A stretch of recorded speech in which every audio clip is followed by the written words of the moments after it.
캐나다 엘버타주 에드먼턴. 도심 한가운데 자리한 대형 쇼핑몰 웨스트 에드먼턴몰 안에는 한때 판타지랜드라 불리던 실내 놀이공원이 있었다. 이곳은 세계 최대 규모의 실내 놀이공원 중 하나로 사계절 내내 날씨와 상관없이 운영되는 공간이었다. 그리고 그 중심에는 거대한 실내 롤러코스터 하나가 자리하고 있었다. 그 이름은 마인드벤더. 마인드벤더는 독일의 롤러코스터 전문 제조사 슈바르츠코프가 제작한 기종으로 대형 원형 루프를 3번 연속으로 통과하는 고속 강철 롤러코스터였다. 높이 약 44m. 당시 기준으로는 세계 최고 수준의 규모를 자랑했고 실내 공간에 이런 크기의 롤러코스터가 들어섰다는 사실만으로도 큰 화제를 모았다. 때문에 개장 당시 마인드벤더는 공원의 상징이자 가장 인기 있는 대표 놀이기구 중 하나였다. 1986년 6월 4일 저녁, 평소처럼 직원들은 마인드벤더 기구를 운영하고 있었다. 그런데 이상하게도 원래는 나지 않던 소음이 반복적으로 기구에서 들려오는 것을 확인한다. 또한 기구에서 하차한 승객 몇 명이 좌석이 위험하리만치 흔들리는 바람에 그 반동으로 목과 어깨에 무리가 왔다는 말을 직원에게 전해왔다. 이것은 평소에는 승객들로부터 전혀 들을 수 없는 불만이었다. 물론 기구가 움직일 때 약간씩 흔들리기는 했지만 승객의 목과 어깨에 큰 무리가 갈 정도는 아니었다. 직원들은 마인드벤더 기구에 무언가 문제가 있다고 판단하였고 정해진 절차에 따라 기구 운행을 중단한 뒤 유지보수팀에 연락했다. 소식을 들은 유지보수팀은 즉시 현장에 도착했고 소리를 확인하기 위해 열차를 비워둔 채 한 바퀴를 그대로 운행시켰다. 그러나 그 과정에서 어떤 소음도 이상한 점도 발견되지 않았다. 이에 따라 직원들은 다시 운행을 재개해도 된다는 판단을 내리게 된다. 운행이 재개된 후 다시 정상적으로 승객들이 탑승하여 열차가 출발했다. 그런데 이때 다시 한번 열차에서 동일한 소음과 함께 강한 흔들림이 발생하였다. 이에 직원들은 다시 놀이기구를 중단시켰고 유지보수팀을 재호출하였다. 그들이 현장에 도착했을 때 담당 직원은 소음이 4번째 열차에서 발생한다고 명확하게 전달한다. 이에 유지보수팀은 다시 4번째 열차를 빈 상태로 운행시켰고 이번에도 아무런 소음도 진동도 발생하지 않는 것을 확인한다. 하지만 이것은 어찌 보면 당연한 일이었다. 열차에 승객이 타고 있지 않아 훨씬 가벼웠고 그로 인해 바퀴 조립부에 가해지는 하중이 크게 줄어들었기 때문이다. 만약 유지보수팀이 이런 당연한 문제를 인식했더라면 사고는 결코 발생하지 않았을 것이다. 하지만 놀랍게도 유지보수팀은 문제가 없으니 운행을 재개하라는 지시를 내렸다. 평소와는 분명하게 다른 소음, 목과 어깨에 무리가 갈 정도로 흔들리던 열차, 그리고 담당 직원의 찝찝한 경고. 총 3번, 사고를 막을 수 있었던 기회가 총 3번이나 있었다. 아마도 유지보수팀 직원들은 이러한 신호들을 듣고도 설마 하는 마음이었을 것이다. 그리고 대부분 사고의 원인은 항상 이 아니란 마음에서 시작되곤 한다. 이날도 마찬가지였다. 유지보수팀이 철수한 뒤 마인드벤더의 담당 직원은 불안한 눈빛으로 승객들을 탑승시켰다. 이 시점에서 그가 할 수 있는 것은 더 이상 없었다. 2번이나 문제 보고를 했고 2번에 괜찮다는 말이 돌아왔다.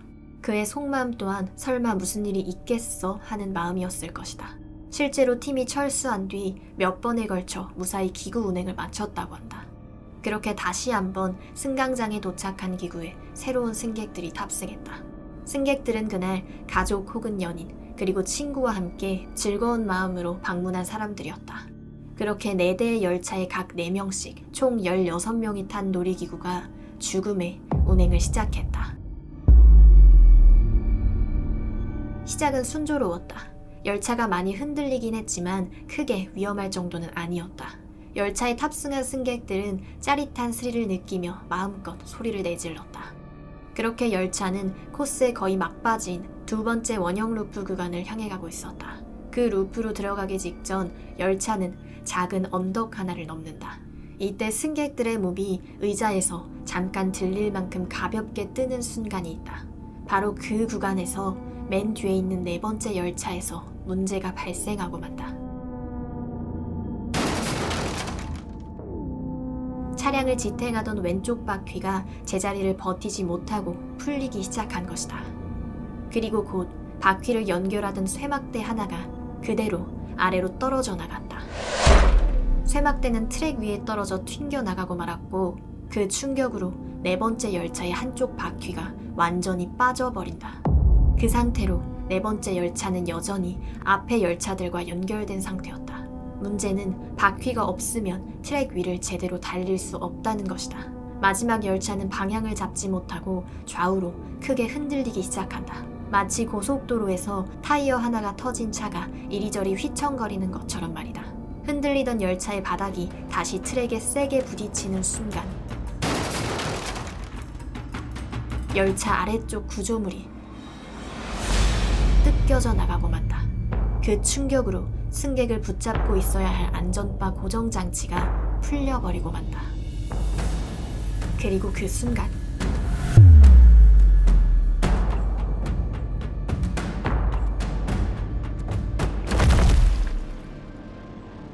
네 번째 열차에 타고 있던 4명의 승객 모두가 튕겨져 나가고 말았고 그들은 아주 큰 충격과 함께 바닥으로 추락했다.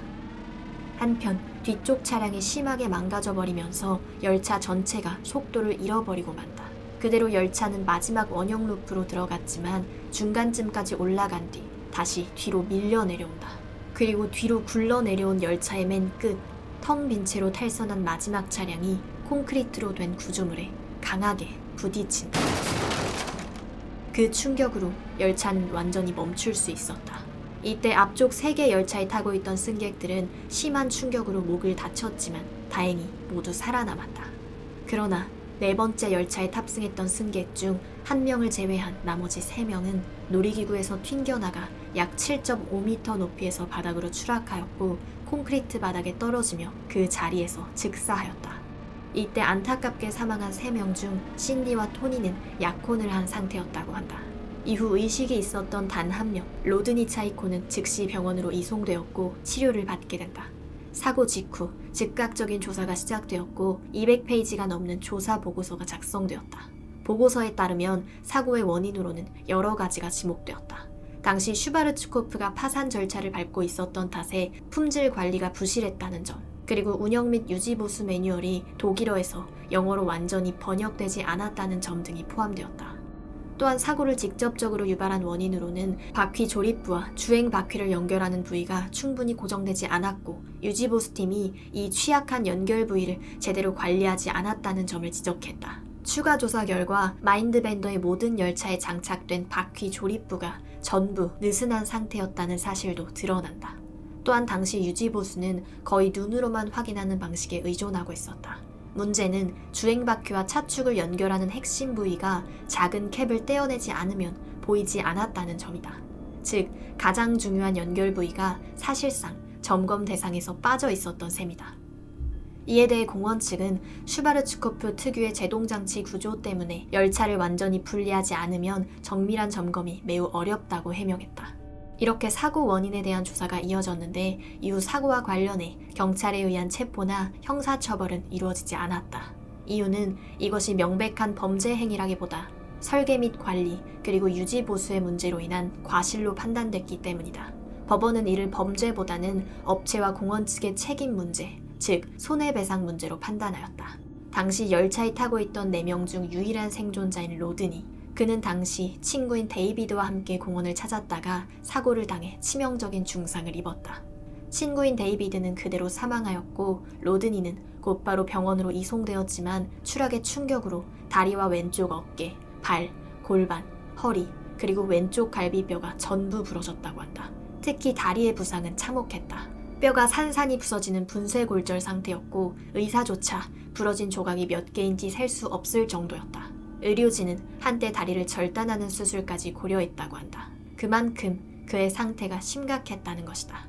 그러나 결국 절단을 피하고 긴 시간과 위험을 감수한 치료를 선택했다. 이후 수차례의 수술과 재활 끝에 그는 6개월에 걸친 치료를 마치고서야 병원을 떠날 수 있었다. 하지만 그는 영구적인 장애와 불현듯 찾아오는 통증에 고통받았으며 평생 진통제를 먹어야 한다는 진단을 받는다. 이후 사망자 3인의 가족과 생존자인 로드니는 웨스트 에드먼턴 몰과 기구의 제조사인 슈바르츠코프를 상대로 민사소송을 제기했고 결국 양측은 비공개 합의를 통해 분쟁을 해결하였다. 이 사고가 발생했을 당시 우리가 알고 있는 현대적인 롤러코스터 산업은 막 형성되기 시작한 단계였다. 1986년의 이 사고 이후 업계는 유사한 사고를 사전에 방지하기 위해 적극적으로 대응하는 방향으로 변화했고, 이후 캐나다 놀이공원 안전기준과 책임기준 강화에 영향을 미쳤다. 마인드밴더 사고는 단순한 사고를 넘어 캐나다와 세계 놀이공원 업계가 안전 책임과 민사 책임의 경계를 재정립하는 계기가 되었으며, 그 결과 운행자와 제조사 모두에 대한 더 엄격한 안전 책임 기준이 마련되는 기반이 되었다고 한다.